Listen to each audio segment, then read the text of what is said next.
Karachi water and sewerage corporation के senior और तजुर्बेकार 150 से जायद मुलाजमीन ने 2 बरस पहले किए जाने वाले 2700 में से 1100 मुलाजमीन के खुद साख्ता इस्लाह वन टाइम प्रमोशन के नाम पर किए जाने वाले प्रमोशन को सिंध हाई कोर्ट में आइनी पटिशन नंबर 546/2022 CP के तहत अब्दुल हकीम कलेरी, अजहर अहमद, समीउल और हिदायत और जुल्फ़िकार सोलंकी समेत 150 से जायद मुतासरा मुलाजमीन ने चैलेंज किया हुआ है, जिसमें गुज़िश्ता साल MD वाटर कॉरपोरेशन ने अदालत में इकरारनामा दाखिल किया था कि सीनियर तजुर्बेकार और हुनरमंद मुलाजमीन को प्रमोशन दिए जाएंगे।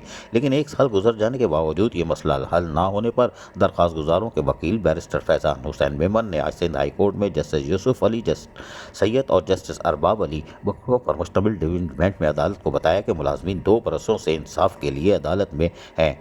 MD ने अदालत को रूबरू 1 साल कबल मसले हल करने की यकीन दहानी करवाई थी, लेकिन ताहल मसला जू का तू है। पटिशनर की अक्सरियत दिन बदन रिटायरमेंट की तरफ जा रही है।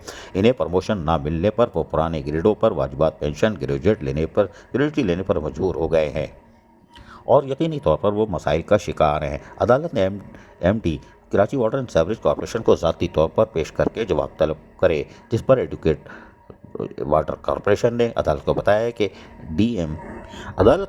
कि DMTHRDA को तलब कर लें और वो सूरत हाल अब तक की कार्रवाई से अदालत को आगाह करेंगे। अदालत ने बरहमी का इज़हार करते हुए MD chief executive officer water sewerage corporation को ज़ाती तौर पर 29 अक्टूबर को पेश होने का नोटिस जारी करते हुए समात 29 अक्टूबर तक मुलतवी कर दी। इस मौके पर मुलाजमीन की बड़ी तादाद अदालत में मौजूद थी। अब देखते हैं कि 29 अक्टूबर को जो तलब किया गया है उसमें समात में क्या होता है। दरख्वास्त दायर हो चुकी है, समात जारी है और अदालत ने Karachi water and sewerage corporation के आला अफसरान को अब तलब कर लिया है। अजीज़ आरिफ, KBS बलियाती न्यूज़, कराची।